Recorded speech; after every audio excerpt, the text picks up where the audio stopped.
Welcome back to the Angry Man Podcast with Jason and Greg. So today, Jay, we have a big fight. Of course, we'll be tuning in. Jaron Ennis versus David Avanesyan from the Wells Fargo Center, live from Philadelphia, Pennsylvania.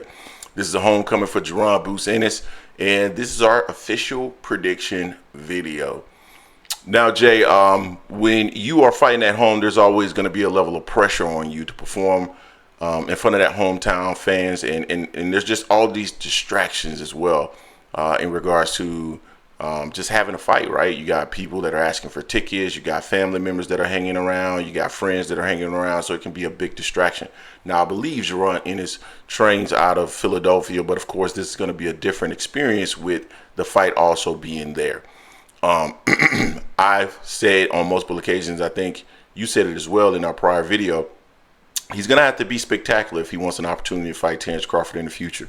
Now, a lot of people are taking some of the things that he said yesterday out of context when he said that his focus is 147. Jaron Ennis has been stating this over the last several weeks that his focus is 147 pounds. However, he would jump at the opportunity to face Terrence Crawford at 154.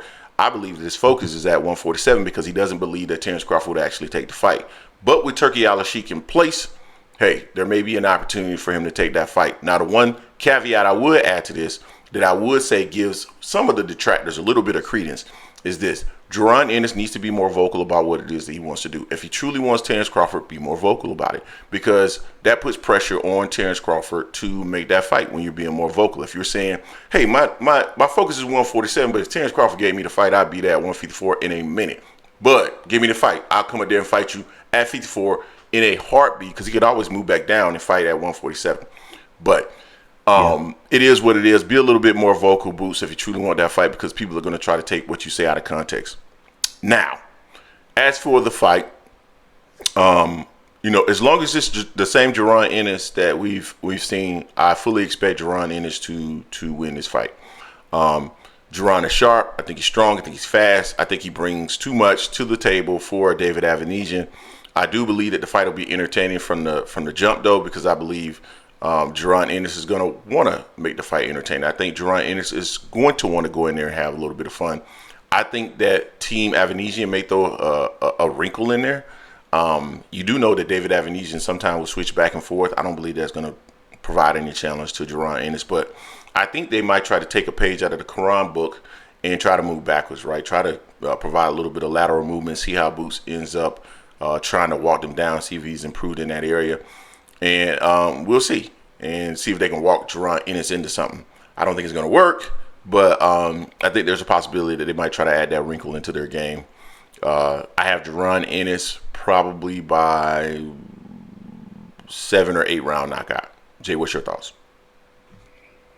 Yeah, I mean, he came in fit 146.4. Avenues came in at spot on 147. So, I mean, Boots is in shape. He didn't stroll at all after the weigh-in.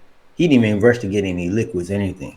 So, I mean, that lets you know he's in real good shape for this fight here. Typically, when most fighters, after they get off the scale, they're running to get some fluids. That wasn't the case. He was chewing gum. He was chilling. He was smiling. He was upbeat. He had energy and everything. To what I said before and what you just said, he has to look spectacular against David Avanesyan. He has to. This is setting him up for bigger fights to be a measuring stick. What he did versus David Avanesyan versus what Bud did against David Avanesyan. I don't think Avanesyan is going to be able to do like Quran did, because he's not that type of fighter. He tries to be tough, rugged, and be in the pocket. I think Boots is going to go in there and try to put on a show. The best thing Boots said to me was the fact that he acknowledged the fight against Quran, how he was just going in there looking for the knockout. Because I remember before up the build up was he gonna be like Mike Tyson. He gonna be like Mike Tyson. Mm-hmm. I'm like, you ain't Mike Tyson. Just be Boots. He said he got caught up pretty much in that, and he didn't adjust to like round 7. By that time, Quran was able to stay away from him for the most part. Boots did like he had issues cutting the ring off in that fight. Let's be real. We talked about it after the fight. We were concerned about that. We want to see him fight someone that's fleet-footed and moving around, see how he cuts the ring off. That's not going to be the problem with David Avanesyan. David Avanesyan is pretty much going to be there for him. I'm not going to say it's going to be straightforward like the Villa fight, but I don't think David Avanesyan is as tough as Villa. Villa took some hella shots from Boots. All types of ways. Boots did the damn Matrix on him in that fight there. So I think Boots is going to put a show on like this again. He knows this is setting him up. This is his first fight on the Matchroom. And if he really wants to be that next big star and put his name out there and have Eddie back him and really put him in the right positions, he has to look good. I could see what Bozy said, the fight's not going past 4, maybe 5. In this sense, I kind of believe him just because of the way David Avanesyan fights. I don't think David Avanesyan be smart to try to move and put that in his repertoire because that's not who he is. And if he tries to do that, he might get knocked out early. My prediction on this fight here: focus boots and foe. I'm going with what Bobby said. Man, I don't. It's possible. No, I'm not saying it's not Boots possible. and 4. Well, he's just going to pepper David Avanesyan the whole for like 6 rounds before the towel gets thrown in. He's going to outclass him, I believe. I don't think it's going to be. The difference is this: he can't look like Shakur in this fight. Shakur versus Artem fight, he can't look like that if he wants to project himself higher.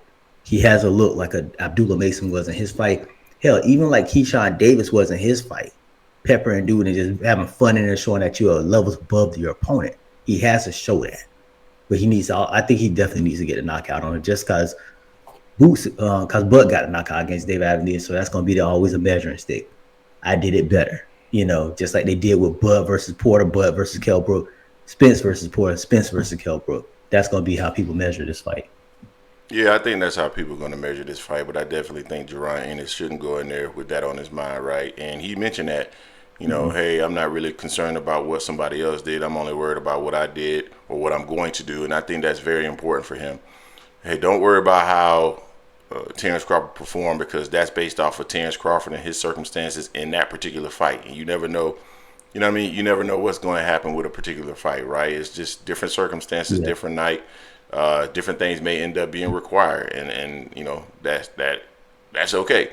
So I just want to see him go in there and put on a great performance. If it's in the 4th round, 5th round, 6th round, whatever, or if he just beats the dog poo out of him over 12 rounds, all of it is fine with me as long as he looks good in doing it. That's all that really matters because we know that triangle theory really doesn't work, regardless of how people are going to try to measure it. How Boots will perform versus Terrence Crawford cannot be measured through how they both performed against David Avanesyan. So you guys tell us what you think. What are your thoughts on the fight tonight? We will put out a poll in terms of who will win the fight and how would they win it. And so we're interested in getting your thoughts. And you could also give us your thoughts in the comment section of this video. Don't forget to hate, like, comment, and subscribe. This is the Angry Man Podcast, AM Sports Media, and we are